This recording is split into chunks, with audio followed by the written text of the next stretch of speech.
अस्सलाम वालेकुम। समाजियात या सोशोलॉजी के क्रैश कोर्स में हम सवाल नंबर 1 का दाल देखेंगे। ख़त कशीदा अल्फाज दुरुस्त कीजिए और जुमले मुकम्मल कीजिए। देखिए, इस सवाल में इस बात का ख़ास ख्याल रखना है कि जो अल्फाज ख़त कशीदा यानी अंडरलाइंड है, हमें सिर्फ़ उसे ही चेंज करना है। बाकी आसपास के अल्फाज या पूरे जुमले को बिल्कुल भी नहीं छेड़ना है। हम दूसरे अल्फाजों को हम नहीं बदलेंगे, सिर्फ़ जो वर्ड अंडरलाइन है हम उसे ही चेंज करेंगे। तो जैसे पहले सवाल में कुरून वस्ता के दौर में इब्तिदाई तालीम खानकाहों में दी जाती थी। खानकाहों अंडरलाइन है तो आप सिर्फ उसे ही देखेंगे, उसे ही आपको चेंज करना है। दूसरा कहीं जैसे शुरुआत में कुरून वस्ता के दौर है तो आप उसको चेंज करने के बारे में नहीं सोचेंगे। तो देखते हैं पहले सबक का पहला सवाल। कुरून वस्ता के दौर में इब्तिदाई तालीम खानकाहों में दी जाती थी। देखिए, कुरून वस्ता के दौर में इब्तिदाई तालीम तो मकतब में दी जाती थी, जबकि खानकाहों में मजहबी तरबियत हुआ करती थी और आला तालीम मदरसे में हुआ करती थी, जो कि किसी मस्जिद से वाबस्ता होते। तो इस सवाल का सही जवाब मकतब होगा। खानकाहों हटाकर आपको मकतब लिखना होगा। दूसरा सवाल, थियोसॉफिकल सोसाइटी की बुनियाद महात्मा गांधी ने डाली थी। पहले देखते हैं कि थियोसॉफिकल सोसाइटी क्या थी। देखिए, थियोसॉफी मतलब ये एक फ़िलासफ़ी थी, एक फ़लसफ़ा था जिसमें तसव्वुफ़ और रूहानियत, स्पिरिचुअलिज़म, मिस्टिसिज़म को जो बुद्ध और हिंदू मज़हब के अक़ायद है उसमें जो ये रूहानियत है, तसव्वुफ़ है, मिस्टिसिज़म है, स्पिरिचुअलिज़म है, तो इसका ये एक कॉम्बिनेशन था, आप बोल सकते हैं। एक रूहानी फ़लसफ़ा हुआ करता था ये। इसकी बुनियाद मिसेस एनी बेसेंट ने डाली थी। जो इसका सही जवाब होगा, थियोसॉफिकल सोसाइटी की बुनियाद मिसेस एनी बेसेंट ने डाली थी, जो कि आप महात्मा गांधी को हटा के लिखेंगे। सबक नंबर 2 का पहला सवाल, शहरी समाज में पैदाइश की बुनियाद पर दर्जा हासिल होता है। देखिए, शहरी समाज में एक तो दर्जे 2 तरह से हासिल होते हैं। एक तो आपकी ज़ात से दर्जा हासिल होता है और एक तो आपकी काबिलियत की बुनियाद पर दर्जा हासिल होता है। आपकी काबिलियत, आपकी फ़ाइनेंशियल पोजीशन वगैरह, ये सारी चीज़ें आपका स्टेटस तय करती है। तो शहरी समाज में तो कोई इंसान की कितनी काबिलियत है, उसका कितनी क्वालिफ़िकेशन है, उसके पास में कितना पैसा है, ये सारी चीज़ें से उसको समाज में दर्जा मिलता है। इस सवाल में पैदाइश को हटाकर आप काबिलियत लिखेंगे। पैदाइश गलत है। शहरी समाज में काबिलियत की बुनियाद पर दर्जा हासिल होता है। सवाल नंबर 2, गैर जानदार जिस्मों की पूजा करना एनिमिज़म कहलाता है। ये एनिमिज़म, एनिमिटिज़म, टोटेमिज़म, मैनिज़म, ये सारा कबायली लोगों का तस्वुर है पूजा का। जो इसमें बेसिकली 4 तरह के पूजा पढ़ी जाती है, जिसमें रूह या आबा व अजदाद की पूजा करना एनिमिज़म कहलाता है। जो यहाँ पे ऑप्शन दिया है, जो कि गलत है, क्योंकि इन्होंने गैर जानदार जिस्मों की पूजा करना पूछा है। और देखिए, यहाँ से भी आप समझ लेंगे उसको, अंडरलाइन वर्ड को। आप इसको ऐसे भी कर सकते थे, गैर जानदार जिस्मों की पूजा करना एनिमिज़म कहलाता है। तो इस सेंटेंस को इस तरह से भी लिखा जा सकता है कि रूह या आबा व अजदाद की पूजा करना एनिमिज़म कहलाता है। हालांकि आपका ये जुमला सही होगा, लेकिन आपको इस पे मार्क्स नहीं मिलेंगे, क्योंकि जो वर्ड अंडरलाइन है आपको उसको चेंज करना है। एनिमिज़म अंडरलाइन है, एनिमिज़म चेंज करेंगे। गैर जानदार जिस्मों की पूजा आप ये पूरे अल्फाज को आप चेंज नहीं करेंगे, क्योंकि इसे अंडरलाइन नहीं किया गया है। बहरहाल चलते हैं सवाल की तरफ। तो गैर जानदार जिस्मों की पूजा करना एनिमिटिज़म कहलाते हैं। इसमें कोई भी गैर जानदार जिस्म, जैसे लकड़ी, पत्थर वगैरह की पूजा करते हैं। और रूह या आबा व अजदाद की पूजा करना एनिमिज़म कहलाते हैं। एक और चीज़, दरख्तों या जानवरों के आबा व अजदाद की पूजा करना टोटेमिज़म कहलाते हैं। और ऐसी ताकत की इबादत करना जो दुनिया में कहीं भी जा सकती है और इंसानों और चीज़ों में दाखिल होकर उसे ज़बरदस्त ताकत मिलती हो, वो मैनेइज़म कहलाते हैं। सबक नंबर 3 का पहला सवाल, ज़ात पात का झगड़ा कम्युनलिज़म कहलाता है। ये हम सभी जानते हैं कि ज़ात पात का झगड़ा कास्टिज़म या फिर ज़ात पात की तफरीक कहलाते हैं।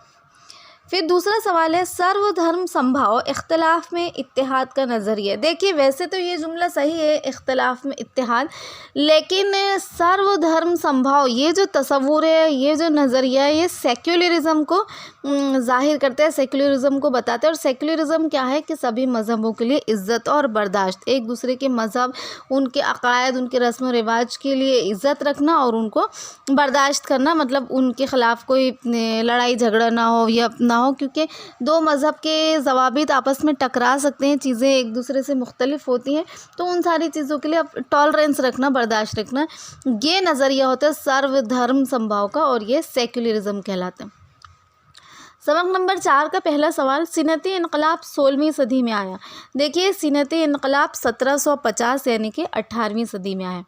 फिर है एलपीजी स्कीम की शुरुआत इंदिरा गांधी ने की थी। एलपीजी स्कीम क्या है, पहले हम ये समझ लेते हैं कि एलपीजी स्कीम असल में जब ग्लोबलाइजेशन हुआ, यानी जब दुनिया एक ग्लोबल विलेज बनी, इंटरनेट की वजह से कम्युनिकेशन और जो सारी चीज़ें आसान हुई, तो जो पूरी दुनिया में आलमगीरियत का एक तस्वुर आया।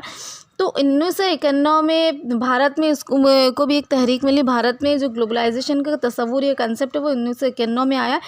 उस वक्त डॉक्टर मनमोहन सिंह वज़ीर ख़जाना थे, जो कि बाद में हमारे मुल्क के प्रधानमंत्री भी बने, लेकिन ये उस वक्त वज़ीर ख़जाना थे और उन्होंने नई इक़्तिसादी पॉलिसी को नाफिज़ किया, जो कि एलपीजी के नाम से जानी गई। और एलपीजी का नाम है लिबरलाइजेशन, प्राइवेटाइजेशन, ग्लोबलाइजेशन। इस बात का ध्यान रखना है, कोई और सवाल में भी ये पूछा जा सकता है कि जब डॉक्टर मनमोहन सिंह ने नई इक़्तिसादी पॉलिसी को 1991 में नाफिज़ किया, वो इक़्तिसादी पॉलिसी लिबरलाइजेशन, प्राइवेटाइजेशन, ग्लोबलाइजेशन, तो वो उस वक्त भारत के वज़ीर ख़जाना थे और भारत के प्रधानमंत्री वो बहुत बाद में बने। तो ये जो स्कीम थी, ये जो इक़्तिसादी पॉलिसी थी, इसने हिंदुस्तानी मईशत के लिए नया आसमान खोल दिया, यानी हिंदुस्तानी मईशत को बहुत ऊँची परवाज़ मिली। तो ये जो इसमें अंडरलाइन इंदिरा गांधी है, आपको उसको करेक्ट करके मनमोहन सिंह करना है। एलपीजी स्कीम की शुरुआत मनमोहन सिंह जी ने की थी।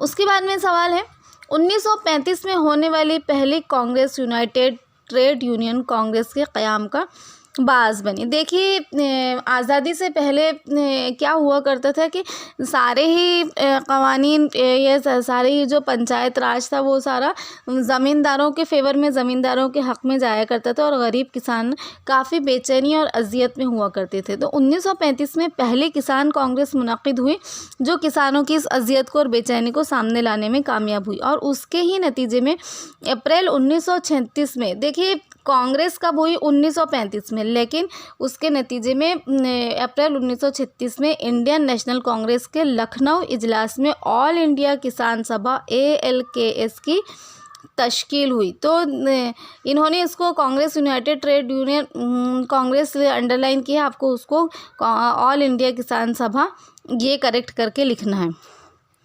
फिर दूसरा सवाल है, वीमेंस इंडियन एसोसिएशन मुंबई में तश्कील दी गई थी। पहले हम ये देखेंगे कि वीमेंस इंडियन एसोसिएशन किसने तश्कील दी थी, क्या था ये। तो आयरिश में पैदा होने वाली हुकूक़े निस्वा की माहिर मार्गरेट, आयरिश में भी ये पैदा हुई थी लेकिन भारत में सेटल हुई थी। इन्होंने मद्रास, जो अभी चेन्नई के नाम से जाना जाता है, ख़वातीन की इंडियन एसोसिएशन को कायम करने में इन्होंने अहम किरदार अदा किया था। और ये आप कह सकते हैं कि ये हिंदुस्तान के पहले हुकूक़े निस्वा ग्रुप था, आप ऐसा भी इसको कह सकते हैं। इसमें उन्होंने पुणे में एक कॉन्फ्रेंस का एहतमाम किया था, जिसमें ख़वातीन के मुख्तलिफ़ ग्रुपों के मेंबरान ने ख़वातीन की तालीम के बारे में अपने ख़यालात का इज़हार किया था। तो basically women's Indian association Mumbai, women's Indian association ये ख़वातीन की तालीम के लिए तश्कील दी गई थी, जो कि मुंबई में नहीं, मद्रास में तश्कील दी गई थी। फिर दूसरा सबक, हमारा आखिरी सबक का सवाल है, अल्कोहलिक एनोनिमस मंशियात के आदी की मदद करती है। देखिए, अल्कोहलिक एनोनिमस, जो कि AA नाम से भी जानी जाती है, 1935 में ये एसोसिएशन बनी थी। ये लोग मंशियात, शराब के आदी जो लोग होते हैं, उन नशा छुड़ाने में उनकी मदद करते हैं। और इसकी कामयाबी के बाद 1953 में नारकोटिक एनोनिमस नाम से, जो NA के नाम से जानी जाती है, एसोसिएशन बनी। और अल्कोहल के अलावा दूसरी चीज़ों का नशा अगर होता है, मंशियात, जो ड्रग एडिक्शन हम जिसको बोलते हैं, तो ड्रग एडिक्टेड लोगों के नशा छुड़ाने में नारकोटिक एनोनिमस मदद करती है। आखिरी सवाल है, उम्र दराजी या बुढ़ापा एक मसनूई अमल है। हम सभी जानते हैं कि उम्र दराजी या बुढ़ापा एक कुदरती अमल है। तो ये हमारे सारे ही ऑब्जेक्टिव क्वेश्चंस कंप्लीट हो गए हैं। जो सवाल नंबर 1 का अलिफ, बे, जीम, दाल, जब पेपर पैटर्न में ही मैंने ये बता दिया है कि आपको ऑब्जेक्टिव क्वेश्चन सारे 6 यूनिट में से आने वाले, बाकी के सवाल तो मुख्तसर जवाब लिखिए, किसी यूनिट में से आएंगे, फ़र्क लिखिए, किसी में से आएंगे, सही गलत किसी और यूनिट में से आएंगे, अलग अलग है। लेकिन ऑब्जेक्टिव क्वेश्चंस ऐसे हैं जो आपके सारे 6 यूनिट में से 20 नंबर के सवाल ये आने वाले हैं। तो wish you all the best for your exam.